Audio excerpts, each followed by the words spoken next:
So it's been almost 2 weeks since I've been here for various reasons. And my intention this morning was to work on the gutters and the downspouts and try to start filling up my water tank. But a funny thing happened. It hasn't rained in 4 days, and it's not supposed to rain for the next 5. So, one, if I hook up the gutters, there's not going to be any rain to put in the tank. And two, this is an opportunity to try to move some of that dirt from the mud pile, get it on the road, break it up, spread it out, and maybe it'll dry a little bit. It's dried a lot since I put all this stuff in here, but it's far from good. Need some love. Okay, for those who didn't watch my mucking about video, my driveway by the teeny house is low. It holds water in the winter, and that's a bad thing. And the yard in general holds water, so it's just a big old mud pile. So I wanted some material to raise the road, the drive. Now, I've got a lot of acres. I could dig a hole anywhere, but I don't have a means to move the dirt efficiently. So I decided to dig this little ditch on the high side of my driveway. It'll help in drainage, and rather than just dig a ditch, I dug a borrow pit ditch. It's like 10 feet wide and 2 feet deep. So I got a lot of material. Unfortunately, it's pretty dang old wet, as you can see. But I got it all by my driveway, stacked up in a big pile, and it's been dewatering because it's been, vertical. It's above the water table. And now we have no rain, and we've had no rain for a couple of days. So I'm going to get after it and try to dig out that pile and spread it down the road and let the sun do its magic. So I took the little track hoe, dug some dirt off the big pile, turned and threw it in the road. That's pretty efficient. I got my son's rubber tired little tractor, and I was kind of hoping but not real optimistic that I could pick up this dirt, which is very wet, and it's hard to handle because it's got so many vegetables in it. Pick it up and back way down the road and just spread it out. Spread it out 6 inches thick, 8 inches thick, break it up so the sun could dry it, because it takes a long time for the dirt to dry if it's in a big pile. But I was kind of scared of this. It won't go. When you put some weight on the front wheels, even though it's got 4-wheel drive, my ground's just too soft. I mean, that's what this whole project is about. My driveway doesn't drain and it gets too soft. So didn't work. Got the tractor out of there, put it to the side, and I went back to what I was doing a few weeks ago, digging with the track hoe, turning around, throwing it behind me, and then throwing that behind me, and then throwing that behind me. Now, what you see here, this is the worst of it. Once you get about where the tractor is right now, it's a whole lot better. But that first part, that's a no-go for the tractor. And actually, I didn't use the tractor at all to move the material. I just leapfrogged it with the bucket and pushed it with the blade, spread it out as best I could. The process of removing all these root sticks, twigs, vegetables from the dirt, it just seems like it's there's no way. There's just so much of it. But every time I walk from point A to point B, I pick up a few and toss them in the woods, and gradually, magically, they go away. And now, a week and a half later, there's no sticks in the driveway. It's just dirt. So messing with this dirt, it's kind of fun because it's my dirt and there's no testing lab and there's no specifications. There's no nothing. I just do what I want to do. A few years back when I was in heavy construction, dirt compaction and dirt in general could give you the blues. Super difficult sometimes, especially in the winter when the weather was not on your side. I don't know if you want to hear all this, but I'm going to tell it anyway. So when we got a contract to build, let's say, a concrete, a sewer tank, 200 foot diameter, 20 foot deep, 10 foot of it's usually underground. So you dig a big hole, you pour your concrete, and then you're ready to backfill. Well, the stuff, the dirt, and the material that came out of the hole is never acceptable to go back because it always has something wrong with it. So you pay to haul that off, and then you buy material. Now in the New Orleans area, there's like 3 huge pits that were outside of town that would supply or could supply suitable, acceptable fill. So you're getting ready to start backfilling in a few weeks. You call your testing lab. They go out, take a sample, pick up a sample from the pit, and they bring it to the lab. And they test it for gradation. It's got to have the right number and size of particles. They test it for plasticity. It can't have too much clay. They test it for optimum moisture and all sorts of magic other things. And if your dirt is acceptable, then they do compaction. It's not really tests, they're setting the standards. So back in the 30s, I think, there was a guy named Proctor, and he realized there was a problem in construction measuring compaction. And he developed some lab procedures so that no matter where you were, the tests were the same. They were consistent. Now that's good for contractors and owners and engineers and the general public. You know, consistency and accountability is a good thing. And then sometime after World War II, it was discovered that his tests were not, we could get better compaction. The trucks were heavier, there were more road use, his compaction was just not up to modern capabilities of equipment. So I don't know whether it was him that came back or somebody developed a test called modified Proctor. And that's pretty much 100% of government. Now, if you're going to do a job and it's going to have soil backfill or soil under a slab or in a parking lot or whatever, you're going to be dealing with modified Proctor tests. So the lab takes the dirt, and I don't know how they do it, but they dry it and they compact it and they measure the weight per cubic foot. Everything is in weight per cubic feet. And you get a weight, and it's not going to be maximum because it's all fluffy. You can't compact fluff. And then they add a little moisture, and they do it again, and now the weight per cubic foot is going up because you can compact it better, and there's water molecules between the dirt molecules. And you keep doing that up until you get a weight that is the maximum weight of that material. Just the right mix of water and soil. And that's your maximum weight, and it's usually about 105 pounds a cubic foot where I'm from in the clay that we dealt with. Now, if you mix more water, then the water molecules start displacing the dirt molecules, and water does not weigh as much as dirt, and you start getting the materials, the compacted cubic foot of material starts weighing less. So it's a bell curve, and you want to get the top of the bell curve. So usually the specs read 95% modified Proctor, and it'll give you the lab will tell you the optimum moisture, and it can be tough to get. Road contractors, they spend millions and millions and millions of dollars with huge equipment because that's their bread and butter. Everything is in the subsoil. If they can't get that right in a timely manner, they're going to go broke. For us, it was more a side job. We were a concrete and piping contractor, and when we got ready to backfill, we typically have tracos and dozers, but none of those are good compaction machines. They just move dirt around. We would have to rent sheep's foots and whatever, and we're down in the ground in a hole. So if it's wet, if it's rainy, you can use up a lot of your job profit trying to get compacted material and get out of a hole up to grade. And in our case, profits came out of my pocket because my bonuses were a percentage based on a profit. And it can give you the blues, but and then the specs typically call for a maximum lift, so we put in a lift 6 inches, 8 inches, or whatever, compacted. Called a testing lab guy. He would come out there with his little nuclear device. I don't know if you've seen him on the side of the road. It's a little orange box with a probe that he hammered down in the ground, and everybody stands around and stares at him. He types in some numbers based on the lab results, and it's kind of magical, and I think he can really hurt you if he doesn't like you, and I think he can help you if he likes you, but I don't really know how those things work.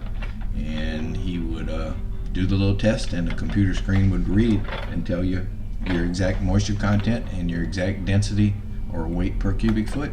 You either passed or you didn't pass. If you had a good testing lab guy, he might move over 3 feet and try it again. If you had a bad testing lab guy, he'd just pack up and leave, and you'd have to do exactly what I'm doing. Break the soil up, recompact it, and try again. Here, me, on my little job, I don't care about all that. I just want a drive that, one, is crowned so the water doesn't sit on it like it used to.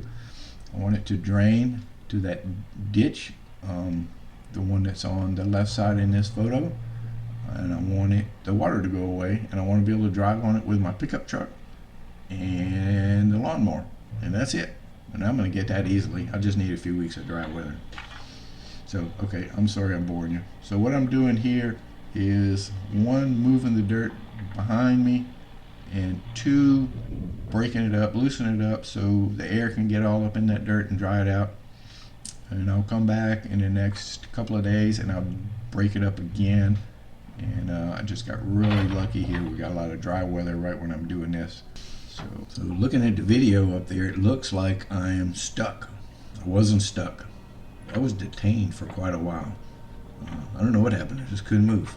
Anyway, the rain gods were smiling at me, and life is good.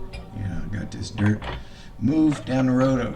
I would like to have it a little more further down the road, but I'm okay with what I got, and I broke it all up, and we just walked away from it for a couple of days and let Mother Nature do her thing.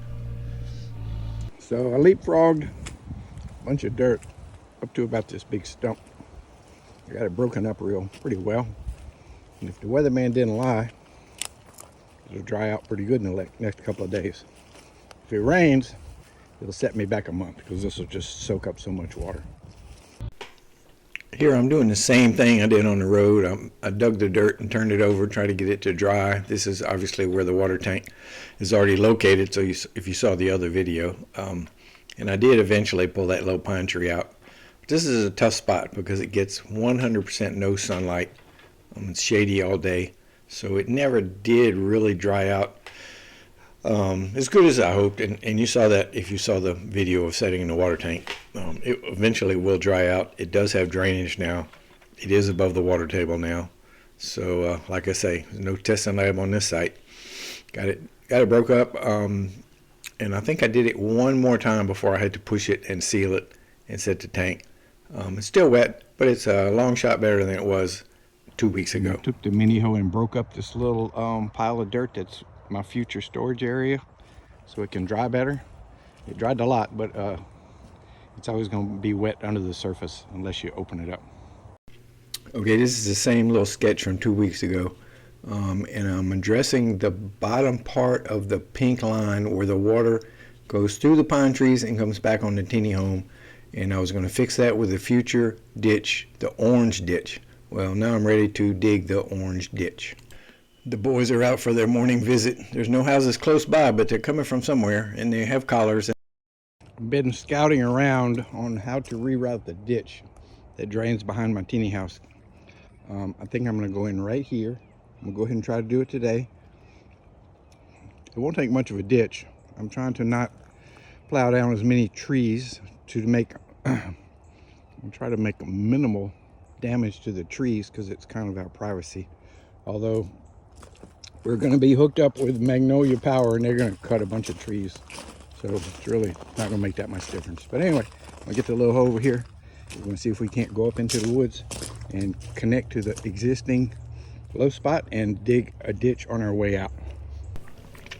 So this is accidental video. I did not know I had the camera on. I do this all the time because the little lights, the little red light and the little green light, you can just barely see them in the daylight. So a lot of times I think I'm filming, I'm not, and then I'm not purposely filming, and I am filming. So, but it kind of shows you what I go through to get the camera set up so that you can see how much fun I'm having. Because the pine trees are fine, but the dead blackberry vines, well, I think they're blackberry vines, thorn vines, they're vicious, and but they're dead, so they snap. So if you can snap them off without getting them thorn in your glove, you can make you a little trail, work your way up in there, and find a spot to set up the camera. And that's what I'm doing right now. Just This is for your pleasure, your viewing pleasure. I am bleeding, so I hope you appreciate it. Whenever it's possible, I try to uproot these little trees so that they're on the right side of the bucket, and then the boom protects you from the trees slapping you in the face. It keeps them out of the cab. Not always possible. In a little while, I got one that I dug up on the other side of the boom, and sure enough, it tried to come in the cab with me.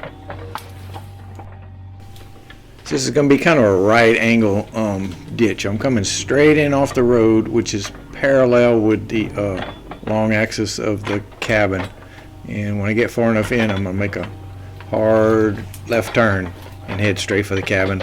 And that's mostly to I'm trying to keep some trees between us and the driveway just for a little privacy, although it seems like every day I dig another one up, but there's still a bunch of them. Not looking forward to what it's going to look like after the power company comes through, because they are going to take down a lot of our privacy. And we can plant under the power lines, but we can't plant pine trees because they'll just come cut them down again in 5 years. So we'll have to find some vegetation that doesn't get high enough, maybe some cane, or maybe some other tree that will grow fast but not get too tall.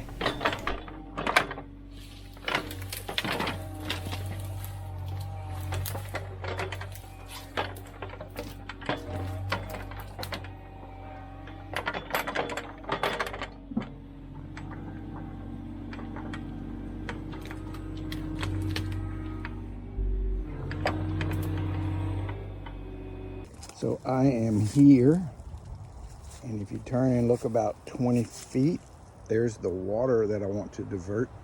And I would go over there and set up the camera for you, but look at the freaking thorns. They ripped me to shreds. And I have shorts on today, so no video of this part. I get over there, I will just start digging my way backwards, and I don't need much of a ditch. I just need a little bit of a ditch, and I need to plug it going the other way.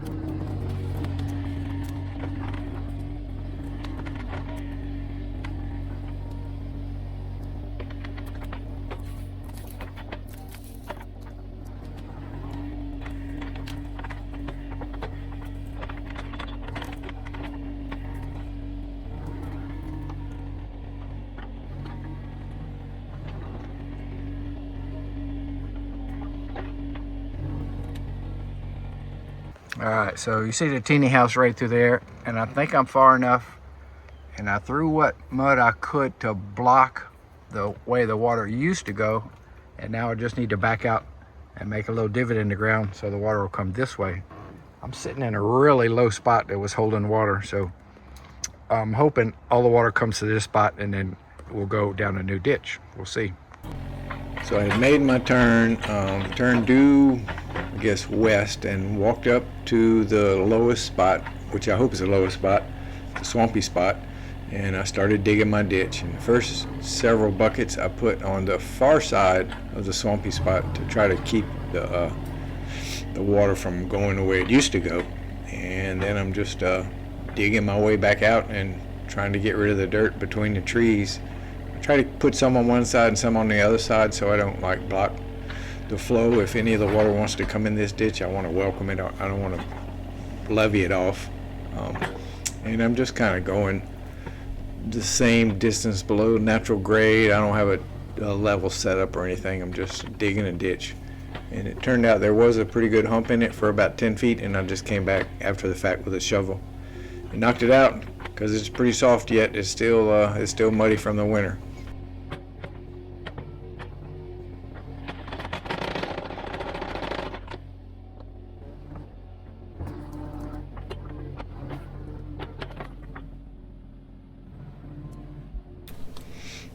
Once again, I thought I had turned the camera off, but I guess I didn't press the button hard enough, and The camera's rolling. So I moved the camera and set it up at the where I started the ditch at the lowest point, and then I'm looking back toward the mini hoe, and you can see the new ditch that I've been digging, and I'm gonna continue it all the way back to our main road.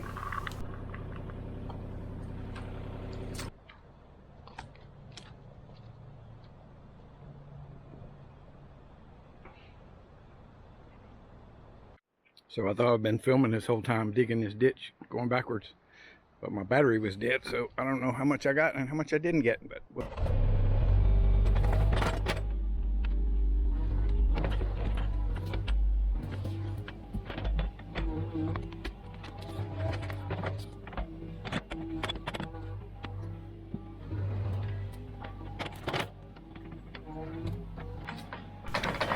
My little track hoe is not as rattly as it sounds. Well, it is exactly as rattly as it sounds, but almost all of that noise is coming from the upper end of the thumb hydraulic cylinder, where the cylinder's pinned to the boom. And it's really, really worn, and I don't understand how a tractor with just 700 hours could get so worn like that. I have a feeling the cylinder went bad and somebody put a used cylinder in there, because it's like, man, it's driving me crazy. I gotta do something about the clanking.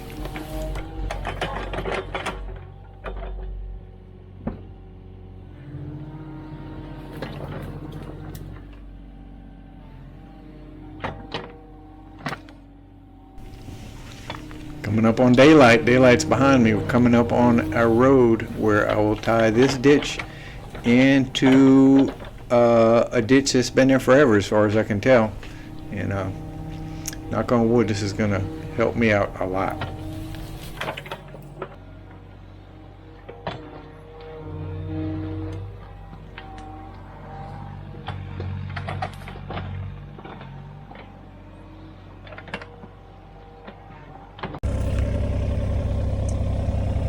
So the deer was going that way, and the raccoon was going that way, where they were going. Well, we're done. I'm tied into the existing ditch on the side of the road. I even cleaned it out a little bit. Time will tell how well the water flows, but I can't help but think it has to flow this way, because this is, well, time will tell. So the steady stream of water that used to come through here, I don't see any movement at all. So that's a good thing. Let's go over here. Freaking thorns. I should have worn long pants.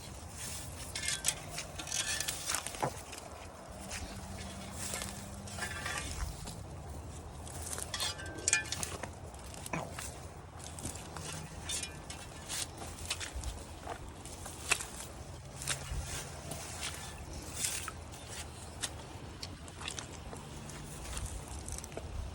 Oh yeah.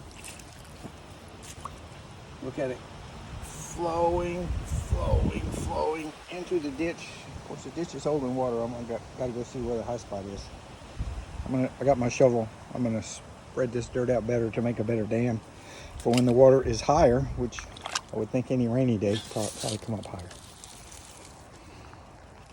So came over here with the mini hoe a little while ago and turned the dirt again, and man, it's starting to look like dirt from what it was, 2 weeks ago. It was just a liquid. It's still too wet. Still not gonna get my 95% modified Proctor, but we have no rain in the forecast. That's why it's drying so fast. Well, it has dried fast because there has been no rain, and we have no rain in the forecast. So we're gonna have this drive all the way to the road past the teeny house, maybe 6 inches higher than original.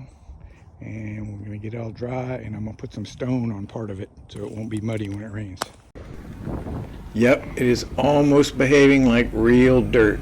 Another few days, we're gonna be in good shape.